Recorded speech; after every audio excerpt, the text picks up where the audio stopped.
finally talked to you.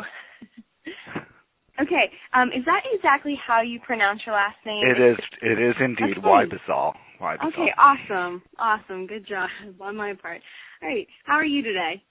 I'm fine. How are you? Doing well. Where are you located? I am located in Pennsylvania. Yeah. Oh, okay. Where in Pennsylvania? Pittsburgh, near Pittsburgh area. Oh, okay. Because I went to college near Philadelphia, so. Oh, okay. All right. What college did you go to? I went to Haverford College. Okay. Very cool. Very cool. All right. So I'm just going to begin with just a couple of biographical type of questions. So where do you live exactly? I live in Westlake Village, California, which is just northwest of Los Angeles. Okay. And how long have you been writing books? How long have I been writing in general? Yeah, just writing. How long have you been writing? Well, I probably wrote my first story when I was in high school, but, I'm sure that if I went back and looked at it, I would cringe. But, and then I continued to write. In college, I tried my hand at poetry, and then after that, for a while, I tried my hand at writing screenplays. So I've really been writing, all of my adult life. Okay. So what is it, and this is just a question just to add to your biography and just giving a little personal touch to it. So what is your favorite book and why? That's interesting you should say that because I was just thinking about that. My favorite book is Graham Greene's novel, The End of the Affair. What was it again? I'm sorry. It's The End of the Affair by Graham Greene. Okay. I love Graham Greene in general, but something about the book really speaks to me. I don't know if you're familiar with the book, but it's basically about a couple who had a love affair, and it's during the Second World War, and they're caught in a bomb raid, and the woman makes a deal with God that if the man is okay, that she'll stop having the affair. So they are both okay. They stop having the affair. He doesn't know why. He hires an investigator to try to find out. So it's kind of a combination of a mystery and sort of this philosophical, religious study about faith and whether there really is a God. And it's just an amazing book. So that's why I love it. Okay, awesome.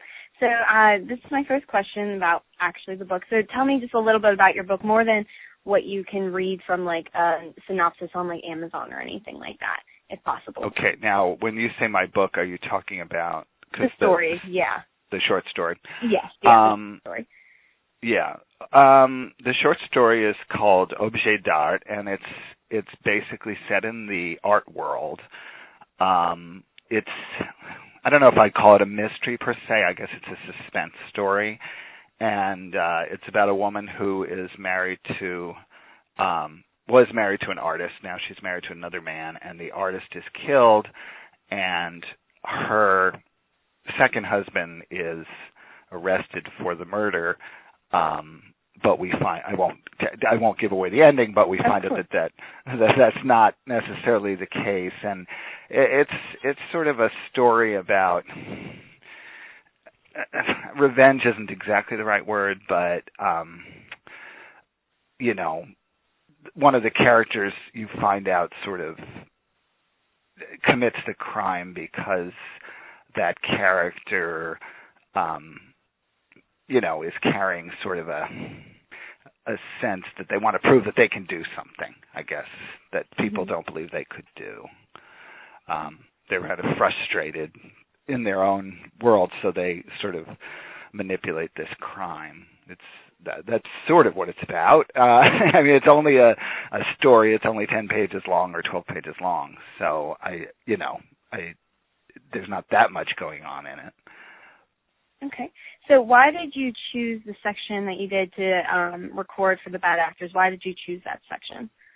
Well, I chose this story. I heard about bad actors because one of my novels is published by Oak Tree Press, which publishes a work by, I believe it's the mother of the person who started the magazine, or is somehow Michael, is somehow involved in it. And I thought, wow, that would be really cool to have one of my stories recorded, because I've never had that done before. Also, I have a few friends who aren't able to read, so I thought, well, that would be kind of fun. They could hear my story finally after all these years.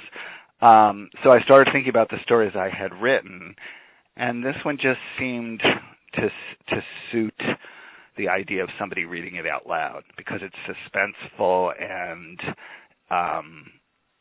it's got kind of a narrative voice that kind of, to me, feels like someone is telling it, is reading it out loud. So that's why I chose it. So how does this book how is this book different and or the same as some of the other works how is the short story different or the same as some of the other works that you have completed? Well, I've written 2 novels, and then I've written some short stories. My novels are a little more straightforward mystery novels. They involve a screenwriter who gets involved in being sort of an amateur private detective. So those are written they're written in the first person, and they're written in that, very famous mystery style where somebody narrates, then I went here and I found this person, I interviewed that person. My short stories, I tend more toward, I like surprise endings, and I've always loved those old, like Alfred Hitchcock television shows where something happens at the end that you just don't see coming.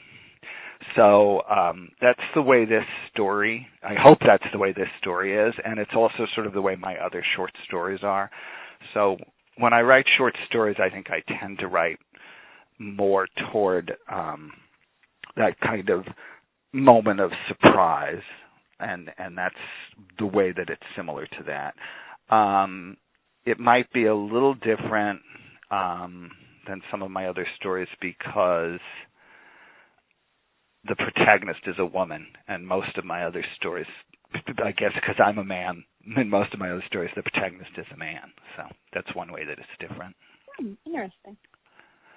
So what was the hardest part of writing the short story and the most rewarding for you? Well, the hardest part for me when writing a short story, any short story, is that they have to be very concise, certainly compared to a novel. If you write a novel, it doesn't really matter if it's a little too long or if you ramble a little too much or if the character kind of goes off on a sidetrack and starts thinking about something else. I mean, the reader might be bored, but it doesn't really destroy the work. But with a short story, you really have to, everything that's in the story really has to be in there for a reason. I mean, if nothing else, sometimes when you want a story published, magazines or anthologies, they have a word limit. They might say a 3,000 word limit, say, for a story. So, you can't go on and on and on. You got to fit it all in. So I think with all of my short stories and this one as well, it's sometimes the process of cutting things out after you've written a story and trying to make it smaller. So that I would say is always the hardest thing for me when I'm writing a short story. The most rewarding thing is always having people like it. I mean, I know that sounds a little self-aggrandizing, but it's very nice if, first of all, it's nice when an editor likes the story and wants to publish it, or in your case, record it. I mean, that's really very exciting for a writer because, as a writer, you're probably a writer. You work sort of in a vacuum, and you don't really know if what you're doing is any good or even entertaining. And so it's, there's always that nice moment when an editor says, yes, I'd like to use your story. And then, it's nice if you get feedback as well when, if a story, especially if a story is published online and people can add comments. It's just very nice to have people say, wow, I really like that ending, or wow, that's interesting, or whatever. So I would say that's the most rewarding thing. Awesome. So can you explain your writing process to me while writing a short story? Because I know it's very different than normal writing process. Yeah. Well, I don't write that many short stories. I mean, with a novel, you have this sort of big task ahead of you, and you want to, if you don't really buckle down and work on it, it's never going to happen. So with a novel, when I'm working on a novel, I try, and I use the word try because I don't always succeed, to sit down and say, okay, I'm going to write 5 pages a day. I'm going to write whatever number of words a day, and sometimes, you end up throwing them all away, and sometimes they're good, but whatever. But with a short story, it comes more with a sort of an idea. I mean, I don't remember specifically with this story when the idea came to me, but it might either, it's either an image or an idea, like this story set in the art world. So perhaps I was thinking, I'd love to write a story set in the art world. There's also something that happens with the corpse in this book, and I think that's probably what started it. I thought about the fact of a corpse being viewed in a certain way, and that made me sort of build the story from there.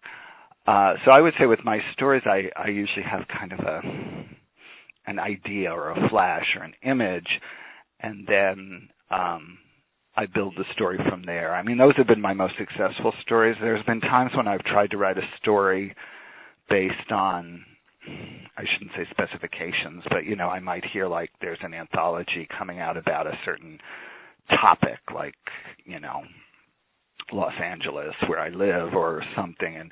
And if I try to kind of write a story to specifications like that, I rarely am very successful. I guess I really need that inspiration. I need that sort of flash of an image, or sometimes it can even be a title, I mean, it just comes to you that, I wrote another story, for example, about identity theft. It's called Identity Theft, and it's about a guy who steals somebody's wallet and then gets accused of a different crime, and that actually came to me because somebody stole my credit card, and I was kind of mad, and I thought, I'm going to get my revenge by writing a story about that. So that's how I work as a writer, which probably isn't very organized, but it's just the way I am. I like it. I hear that a lot, actually. They're like, I've from the interviews I have concluded writers are not like the organized mind type of people. Well, there are some writers out there who amaze me because they really, they say, I get up and I write from 6 in the morning till 9 at night, 9 in the morning every day before I go to work, and they're very disciplined, and they do turn out a lot of work, and they publish very often. Whether or not the quality of their work, is up to par is, a matter of opinion. But, I kind of do envy those people because they do have that kind of discipline. And, of course, obviously, if you sit down and you're that disciplined, you're going to produce something, whether it's good or bad, and eventually something good's going to come out of it.